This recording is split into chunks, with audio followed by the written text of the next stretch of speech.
Olá, eu sou a Samantha, este é o Arthur e você está no canal dele, meu, nosso, o Cão que Lê. Se é a sua primeira vez aqui, seja muito bem-vindo, seja muito bem-vinda. E a todos os meus quase 870 inscritos, meus mais sinceros agradecimentos de vocês estarem se inscrevendo no canal, curtindo, comentando, enfim, estou muito feliz. Tô um pouco atrasada nos vídeos, porque o Ivo, o irmão dele, passou mal e ele ficou em desespero e não tinha nem condições de gravar na segunda do carnaval que eu ia, terça, enfim, ontem, quarta, enfim. Vamos ao vídeo de hoje, com delongas, mas já sem. Hoje eu deixarei a indicação de 15 livros de não ficção de direita e de esquerda. Bom, a todos que aqui estão no canal, eu gosto muito de política, isso que não escondo nunca de ninguém, todos já sabem. E a ideia é, tá aqui os livros, estão aqui os livros que eu ia apresentar. A ideia é mostrar alguns destes livros, talvez alguns você já tenha lido, talvez outros você não conheça, enfim. Alguns aqui eu já li, outros confesso que não. Pretendo trazer resenha de muitos do que aqui irei apresentar, mas para mim o mais importante de tudo, e não só porque nós estamos em um ano eleitoral, mas porque de fato, como eu digo, eu nunca brigo com ninguém por causa de política, pela ideologia, se a pessoa pende para a direita ou pende para a esquerda, eu tenho meu posicionamento, mas eu sempre digo a todos que leiam de tudo. Se você é de direita, leia coisas de esquerda. Se você é de esquerda, leia coisas de direita. Porque senão você não cai somente em uma narrativa. E aí você consegue ponderar e ter uma visão mais global, mais ampla de ambas as ideologias que são, por assim dizer, opostas, tá? Mas bem por assim dizer. Teria outros livros para mostrar? Teria, não nego, mas eu queria trazer um livro de resenha, mas acabou que não tem nem tempo no celular para isso e não daria. E eu pensei, vocês gostam de lista, o povo que já está aqui há um tempinho, então eu vou mostrar, inclusive, um que está na lista dos 24 livros para 2024, que é o primeiro por onde eu vou começar, e vou só dar uma apresentada. Então a ideia é ser um vídeo relativamente curto, mas que você saiba que tem esses livros caso você desconheça e se interesse por essa premissa que eu comecei. Poxa, tá, eu sou ferrenhamente de direita, deixa eu ler algo de esquerda, sou ferrenhamente de esquerda, deixa eu ler algo de direita. Foi essa a ideia de fazer esta lista que eu tive e, bom, vamos a ela. O Arthur já saiu, né, já aprendeu a dar a introdução. É isso, outra coisa também. Gente, quem chegou pelos shorts, aqui o shorts é sempre só o Arthur e o Ivo, até lá dá pra vocês verem o Ivo que é meu velhinho, por isso que ele não aparece aqui nos vídeos, mas aparece nos shorts, com os livros que eu vou trazer em algum momento. Eu traria o Simenon, nem tá aqui, porque eu já fiz a leitura. O Cachorro Amarelo é um livro de detetive do comissário Maigret, é muito legal, então fique aqui. Um outro livro que eu não vou mostrar, mas tem já resenha aqui no canal, é A República de Platão. E lá eu explico a questão das pessoas sempre se questionarem se era uma crítica ou não que ele fazia à democracia. E aí lá eu explico, é um vídeo bem longo, e a sua orelha tá torta, filho. Enfim, ele tá mega preocupado com o irmão mais velho dele, mas papo pra outra hora, com muitas delongas, mas já sei, embora para as indicações. Então, este aqui é bom para quem gosta de não ficção, né? Estão todas aqui. Para além da esquerda e da direita, é um livro que eu ainda não li, ele tá na lista do meu vídeo aqui, 24 livros para 24 anos, 24 livros para 2024, e ele é de não ficção, mas ele é extremamente interessante. Eu separei porque ele é um livro quer ver quando que ele é? Ele é bem antigo, ele fez aniversário aqui na minha estante, ele é de 96, mas ele dá uma ideia aqui no sumário de, assim, capítulo 1, por exemplo, conservadorismo, 2, o socialismo, 3, as revoluções sociais do nosso tempo, um pouquinho desatualizado talvez, mas, né, 4, duas teorias da democratização, capítulo 5, contradições do welfare state, 6, capítulo 6, política gerativa e previdência positiva, e assim vai. Então me chamou muita atenção, gostei da capa, acho que vale, já que a gente está tão polarizado, vale aqui a leitura. Outra coisa, outro livro que fez também aniversário aqui, eu peguei e falei, nossa, assim, eu sei todos os livros que eu tenho, mas eu nem lembrava onde ele estava nessa arrumação que eu nunca consigo fazer. Este livro chama Tiranos, Ditadores Americanos na Literatura. Peraí, a Luizinha, alguém comentou, agradeço, mas não me acerto com ela nunca. Então, é na literatura. Isso eu achei bem bacana, os tiranos na literatura. Mas, ao mesmo tempo, não só. Isso eu só dei uma olhada no meio deste livro. Porque o que aconteceu? Então, esse livro é de 2021, Tava aí na prateleira. Eu gostei porque ele tem muitas referências bibliográficas, então é um estudo. E eu achei que fosse mais assim, a literatura no sentido, um livro tal, e aí tipo, o personagem tal é um ditador tal. Mas não. Então aqui assim, atrás, o Brasil vive de costas para a América Latina, não apenas geograficamente. E no entanto, quase todas as nações do continente falam e escrevem duas línguas irmãs.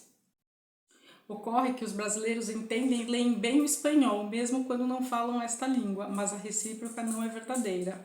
Isto é, o continente inteiro ignora o português do Brasil e não lê os autores nacionais, e de lá para cá, seus livros têm sido traduzidos, mas é necessário que alguém situe esses personagens solares. Poucos leitores sabem desses personagens reais e notáveis que infestaram outrora o mundo, especialmente a América Latina, espalhados em grandes romances. O livro esse, em linguagem simples, traz pequenas notas sobre cada um desses chefes de Estado e referências e faz pertinentes, claras e rápidas observações sobre cada um deles. Então, se você não entendeu, não porque não tem os capítulos, começa assim, tipo, América Latina. E aí eu fiquei na dúvida de, assim, né, bom, achei aqui o sumário, vamos lá.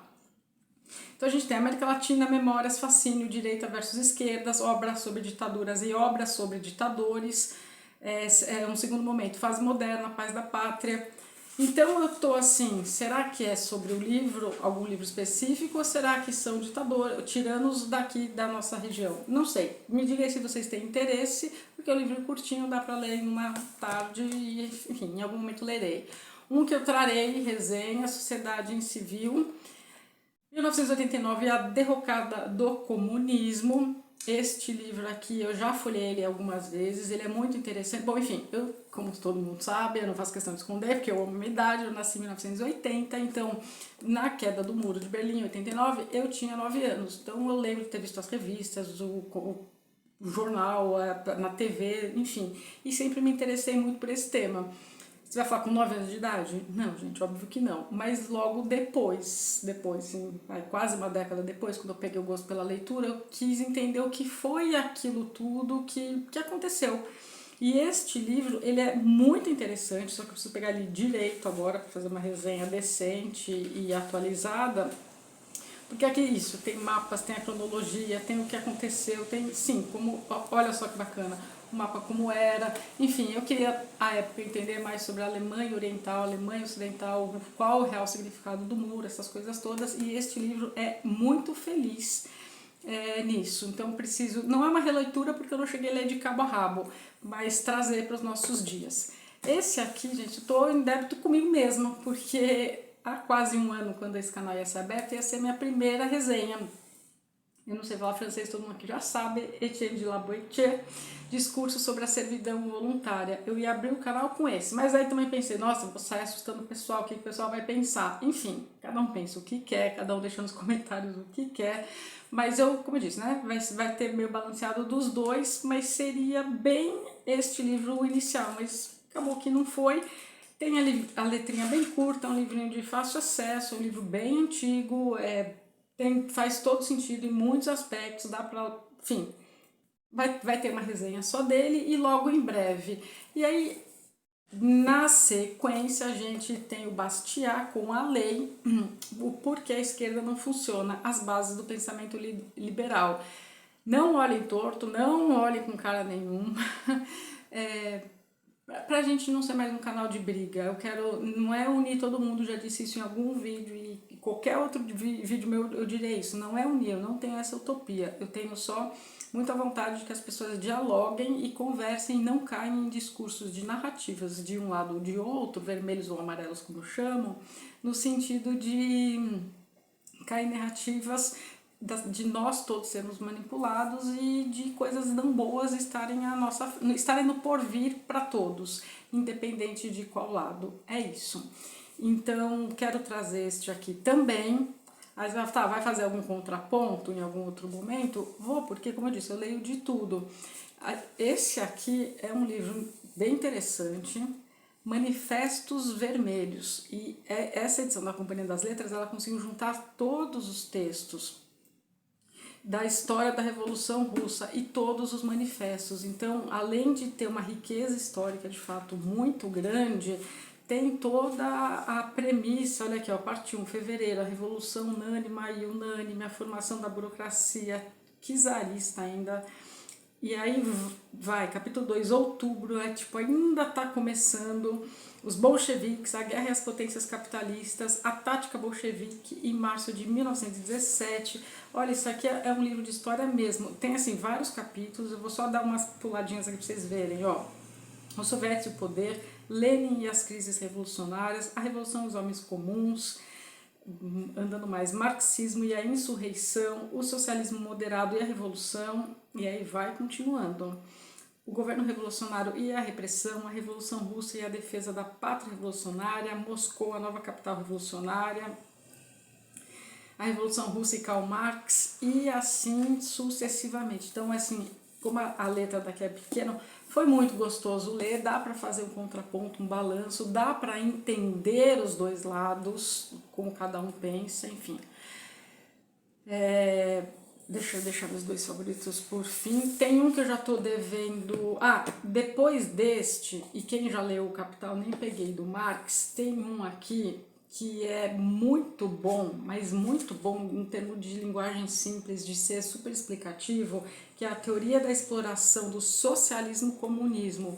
Então, este livro pega toda a teoria do Marx, que está no Capital, e refuta com explicações do porquê não dá certo, porque não daria certo. É muito interessante de ver, tem que ter uma base para ler, não vou falar que não dá para pegar um livro assim a seco, muito embora aqui neste livro que eu já li, eu quero trazer resenha o quanto antes, ele cita trechos na íntegra para explicar, para fazer o contraponto, que é o tipo de livro que eu mais gosto, tá? A gente tem uma teoria aqui de alguém que pensou e eu tô aqui, eu vindo com outra teoria, rebatendo x aspectos, porque eu não concordo por isso. Eu acho que isso engrandece muito qualquer pensamento, qualquer reflexão, e aí a gente sai de massa, de rebanho, massa manipulada, sabe? Então aqui a gente tem a parte 1, pesquisa histórica da teoria da exploração.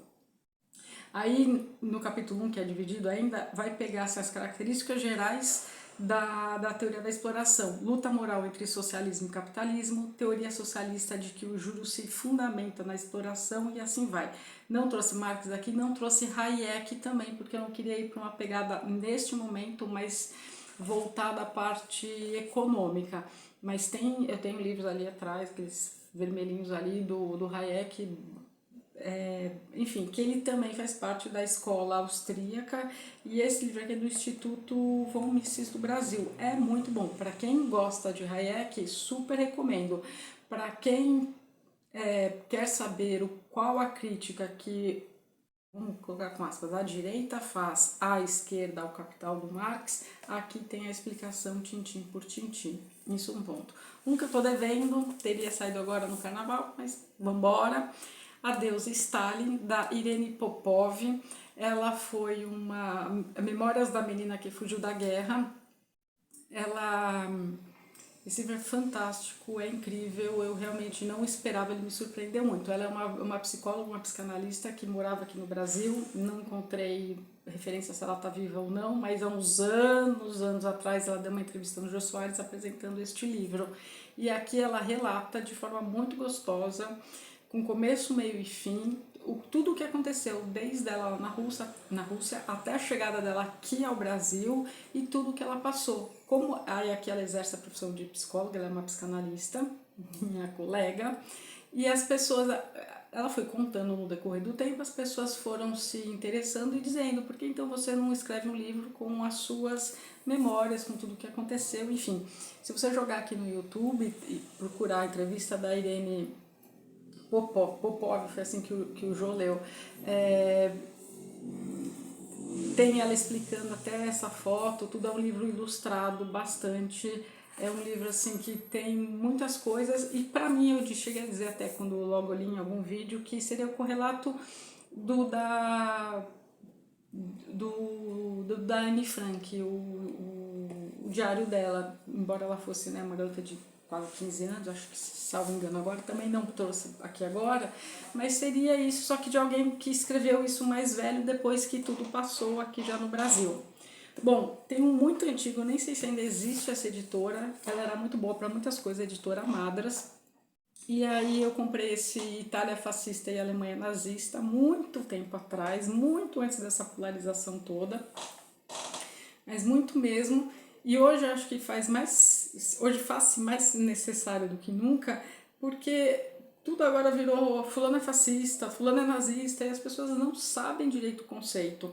Aqui, quando fala da Itália fascista, tem enormes e inúmeras referências ao Mussolini, e aí tem toda a explicação do termo fascista, o que significa, de onde ele cunhou, enfim. Mussolini também era um cara muito inteligente. Tem que ser, gente, qualquer tirano, qualquer ditador, tem que ter uma oratória muito boa. E aí da Alemanha, claro, está citando o Hitler também, enfim. Mas todos têm como uma grande coisa, que é o que eu ainda vou trazer em algum momento muito especial, a Rebelião das Massas, do Ortega y Gasset, junto com o do Le Bon, a Psicologia das Massas, junto com o do Freud, porque como eles conseguem manipular uma população enorme a ponto de fazerem atrocidades, e seja do que viés for, seja de um viés mais esquerdista, seja de um viés de direita, nenhum extremo é bom, nenhum regime é autoritário. Então vou aqui mostrar meus dois favoritos aqui no meio. Eu nunca achei o terceiro, mas eu tenho dois aqui muito bom, eu adoro, vira e mexe, eu revisito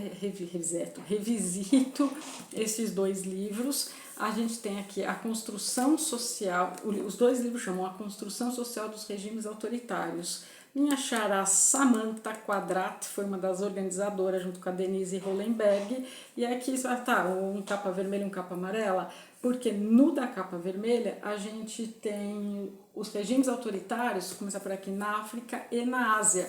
Então quando você pega o índice, livro riquíssimo, que pesquisa que essas organizadoras fizeram, a gente tem assim na África, então a gente tem assim a sombra da Europa, o autoritarismo no Mediterrâneo, o caso da Tunísia, economia política de repressão, o caso da Tunísia, aí vai andando, o regime autoritário da China e sua base social, a classe média urbana, a nação como obra divina, despotismo e consenso político no Irã na segunda metade do século XX, o regime de Saddam Hussein, o último avatar de um sistema pós-colonial. E assim vai, que é a lei marcial numa aldeia de Nueva Ecija, nas Filipinas. Então aqui tem tudo bem descritivo, focado na África e na Ásia, os regimes autoritários. No amarelo, a gente tem, que eu gostei mais, na Europa. Gostei mais, né? Então, respeito com a autora. Mas a gente tem da Europa. O que eu não tenho, que parece que é o terceiro volume, acho que é até Brasil e América aqui, nossa, do Sul, na América Latina, porque aqui é África e Ásia, e aqui é Europa. Esse aqui, vou lá dar um exemplo aqui, ó, 1940 a 44, os franceses do pensar duplo.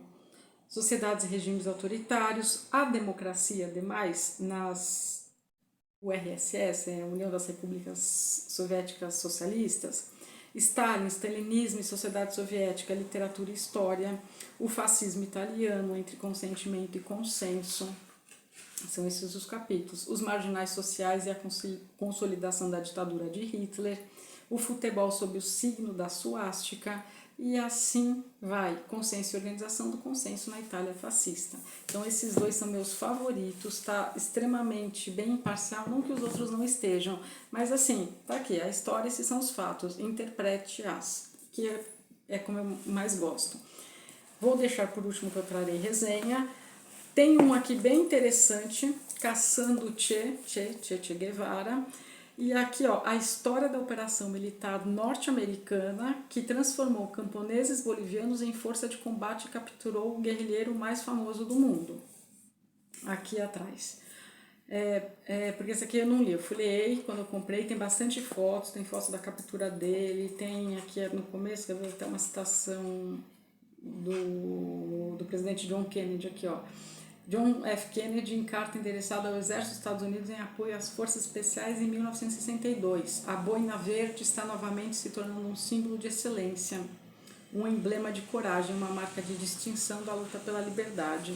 Enfim, aí a gente tem a parte 1, que são muitos Vietnãs, então a gente tem a emboscada, é o presidente, o jantar, a missão de papo, enfim. E a gente tem aqui, e assim vai, até a parte 3, Zona Vermelha, nós vamos destruir esses homens, a revolução é uma aventura, fim de jogo, tal, tudo como acontece. E logo aqui no começo, que eu achei bem bacana, a gente tem o nome de todos os guerrilheiros e apelidos. Então é uma história real, deste momento, não é a biografia do Che Guevara. Ela existe várias, tem várias por aí, mas aqui a gente tem todos os nomes nesse começo e a gente tem o mapa da Bolívia, como foi essa caçada, como foi esse cerco, como ele foi encontrado, tem muitas fotos reais. Então, assim, é um livro muito interessante que eu quero muito dar mais atenção a ele. Um já batido, velho, porque foi das primeiras eleições, a gente tem, agora até com essa retorno, essa volta às eleições que haverão nos Estados Unidos esse ano, com o Trump concorrendo pelo partido republicano e no democrata talvez a revanche com Biden, não sabemos. Aqui foi mais de 1 milhão de livros vendidos na primeira semana, chama Medo, Trump na Casa Branca. E aí o que é interessante, é uma biografia interessante, né? Não vou falar que não, e atrás, onde que tá, que foi bem bacana, o Bob Woodward, que é o autor deste livro, tentou conversar com o Trump, esse livro eu li à época, tentou conversar com o Trump, que deixa eu separar aqui, tem até várias fotos de muitas coisas, vou pegar aqui umas aleatórias, tem fotos coloridas, é uma biografia bem densa, assim. E aqui tá, e a resposta dele foi, que ele até deixou aqui atrás, eu acho que você sempre foi justo, porque o Donald Trump falou, não, pode escrever, não tem nada com isso, mas não vou conceder, fornecer, enfim, nenhuma entrevista. E como ele é famoso por outras biografias de outras personalidades, eu acho que você sempre foi muito justo. Essa parte eu achei legal do Trump, do tipo, escreva o seu livro, porque eu sempre achei você muito justo, no sentido, me passou de não pese a mão nem para cá nem para lá, escreva só, né? Isso. E aí a gente tem, né, explosivo, devastador, sem precedentes, isso do New Yorker, da CNN, da CBS News, e é uma biografia bem interessante. Vou mostrar uma que talvez poucos conheçam, chama O Homem Mais Perigoso do País. De que país? Do nosso. Biografia de Filinto Miller. Acho que esses aqui, os das antigas, vão conhecer, mas das antigas, gente, a geração antes que eu mesmo, tá? Apesar de eu nascer em 80 e já ser cringe e tal, como os jovens me chamam. O Homem Mais Perigoso do País. Eu comprei pela capa, não vou nem mentir, pelo nome que chamou a atenção. Eu também desconhecida, porque no colégio é fato, a gente não vai tão a fundo. Mas aqui, esta aqui é a primeira biografia do braço direito de Getúlio Vargas, o chefe da polícia que mandava torturar e matar suspeitos e adversários declarado ao regime ditatorial. Filinto Miller era conservador, nacionalista e imperturbável em seu apoio a duas ditaduras, em guerra com adversário persistentes, seu adversário, a chamada ameaça comunista. Ele foi um representante da geração de tenentes que pensava que eles, e somente eles, sabiam o que era melhor para o país. Sua receita para um Brasil melhor não inclui o comunismo de Luiz Carlos Prestes, aí é história nossa, nacional, e tem muito a ser dito aqui, porque explica muito também os dias de hoje, junto com sociedade em civil também, tá ali. Bom, para acabar, Miller serviu aos governos autocráticos de Vargas, Castelo Branco, Costa e Silva e Médici, com entusiasmos diferentes, mas o serviu. E aí aqui a gente tem muitas fotos também da época. Gente, que biografia! A gente precisa conhecer mais do nosso país. Infelizmente, nós não conhecemos. E um livro que eu quero trazer o quanto antes, que eu estou no finzinho dele, vou mostrar para vocês, que eu achei sensacional, feliz e de um bom gosto, e que assim cai como uma luva, Bebida Amarga, do José Almeida Júnior. Aí você vai falar, tá, do que tá. Eu gostei de tudo, da capa, desse degradê, enfim. Eu vou até ler aqui atrás, porque foi tão sensacional. O autor, eu gostei dele aqui, ó. Após a conquista do prêmio Sesc em 2017, José Almeida Júnior, este aqui é o autor, surgiu no cenário da literatura brasileira com uma marca própria, a do romance histórico. Da experiência como defensor, trouxe para a arte literária uma obsessão em desvendar nossa história e criar, a partir dela, personagens que traduzem com perfeição o espírito do tempo. Foi o que realizou com maestria nos romances O Homem que Odiava Machado de Assis, não li, mas foi sucesso do público e crítica, e Última Hora, também não li, mas foi vencedor do Prêmio Sesc e finalista dos Prêmios Jabuti e São Paulo de Literatura. Este livro é recente, ele é de 2022, e eu adquiri ele em algum momento, em 22 ou ano passado, 23. E aí mas eu só fui ler esse ano, em algum momento desse ano. Tem muitas fotos, muitas capas de revista Manchete, que vai lembrar dos antigos, então tem muitas fotos. Eu vou ler aqui atrás, mas qual é a premissa e onde é legal a capa, né, vermelho e azul? Tem um pai e tem um filho, cada um trabalha em jornais opostos, e os dois têm que dar a mesma manchete, ou dar a mesma reportagem, falar das mesmas coisas, com viés de esquerda e com viés de direita.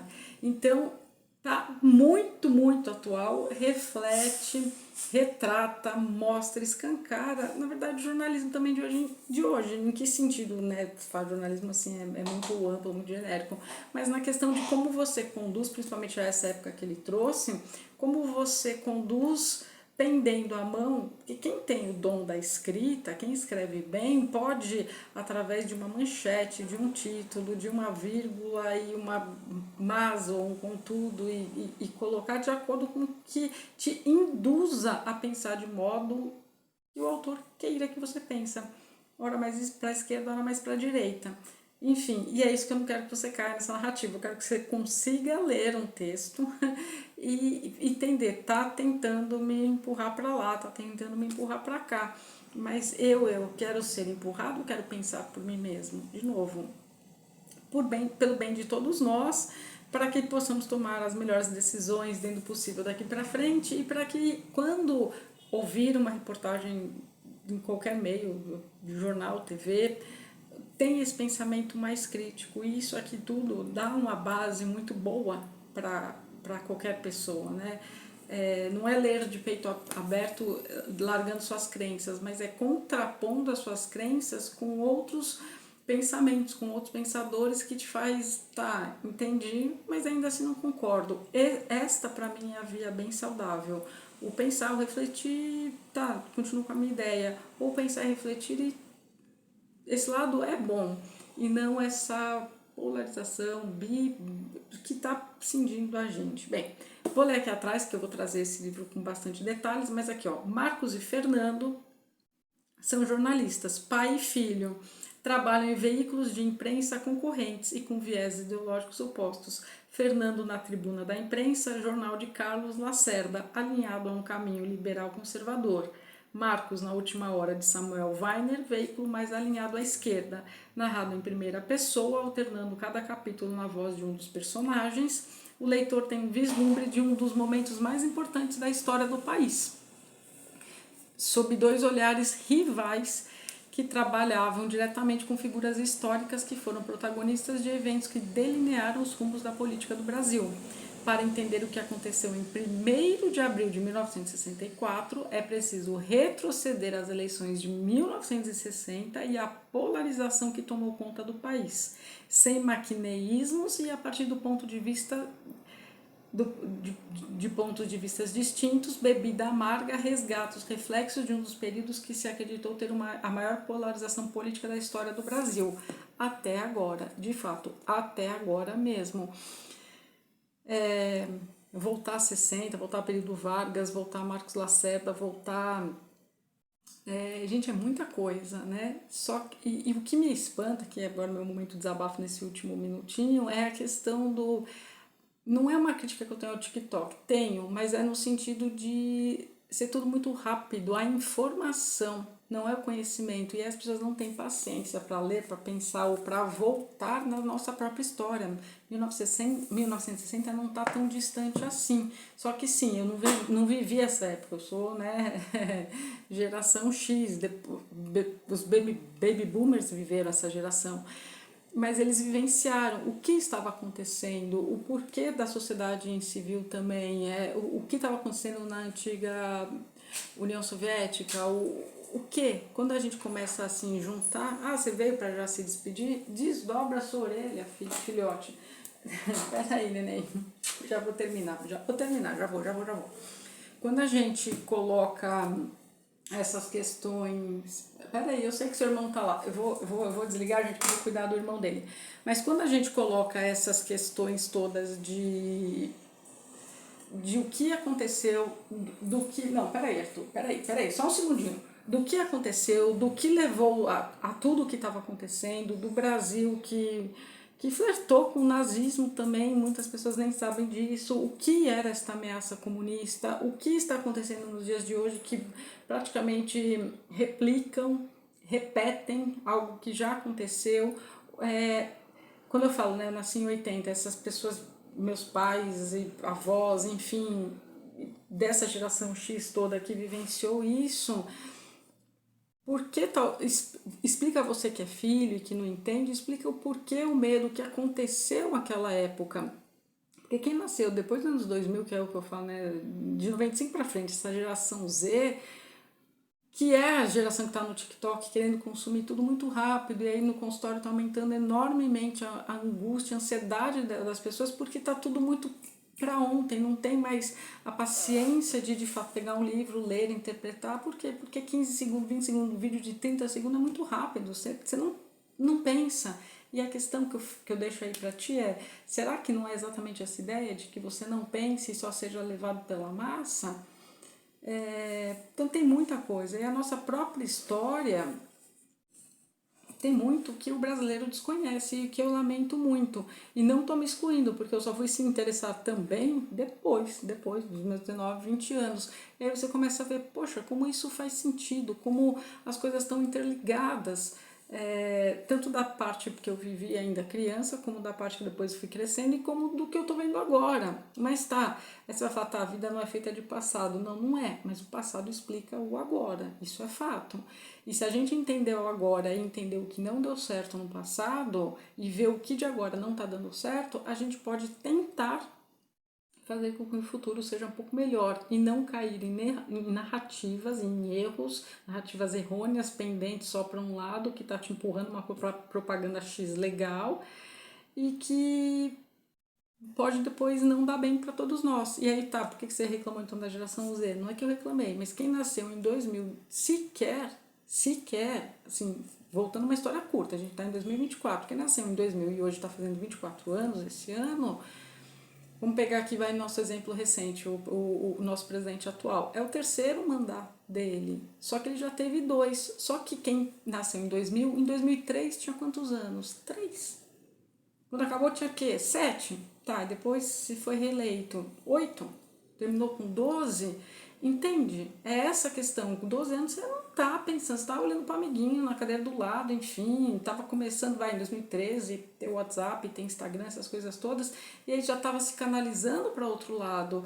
Então, quando, não vou dizer cai no conto, porque aqui eu não quero eu ser a que estou pregando, não pender, fazer você pender para alguma coisa, mas que então você olhe, ainda mais hoje que a gente tem um advento de muitas coisas no YouTube, muitos canais que retratam de modo imparcial, tá? Não estou falando para você procurar canais que vão entender, mas que você pode voltar 20 anos antes, e aí você pode se questionar, pera, mas eu estou com 24, vou 25, que seja, então foi isso que aconteceu, então isso justifica isso do agora, isso não justifica, aí você até entende a última eleição. E aí você pode até também entender os pais, porque assim, tá cheio de gente no consultório que, meu pai é verde e amarelo e eu sou vermelho, tá? Pode ser, mas não conseguem haver diálogos dentro das próprias casas, dentro das próprias famílias, às vezes entre casais, porque não se entendem, é meio que isso. Então tá aqui minhas só 15 dicas rapidinho de um videozinho de menos de 40 minutos para você anotar essas dicas, sugestões, enfim. E caso se interessar por alguma, já mostrei para vocês quais que eu trarei resenha, que foram os que eu já li, outros que eu ainda lerei, mas haverá sim não ficção aqui no canal, porque eu gosto de trazer essas coisas diferenciadas, gosto de promover esse debate. E, gente, me deixem nos comentários o que vocês estão achando do conteúdo do canal, essa mescla que eu faço com não ficção, com livros clássicos, com livros de autores clássicos famosos, mas obras nem tanto, e livros desconhecidos que eu vou trazendo aqui pra gente, tá? Muito obrigada a todos de novo, não vou cansar de me agradecer, e boas leituras para você aí do outro lado, no sentido de boas leituras. Eu ia completar, né? Deixa eu falar, senão vai ficar estranho. Seja o que seja que você estiver lendo, boa leitura, porque todo mundo com o livro sendo lido é sempre uma alegria. É isso que eu tenho para falar. Então, vejo vocês nos próximos vídeos do canal. Quer se despedir? Vejo vocês nos próximos vídeos do canal aqui, O Cão que Lê. Se você ainda não deixou um like, deixa um like para mim, se não para mim, pelo Cão que Lê, que está preocupado com o irmãozinho. E se você ainda não se inscreveu, se inscreva aqui embaixo, não custa nada. Pode compartilhar para quem você quiser, Facebook que seja, os mais antigos, o WhatsApp que seja, porque daí dá para mais pessoas se inscreverem, conhecerem o canal, que é jovem, irá completar um ano já, e a gente está em busca de 1000 inscritos, não vou nem mentir, tá bom? Já vamos embora. Boa noite, gente, boas leituras!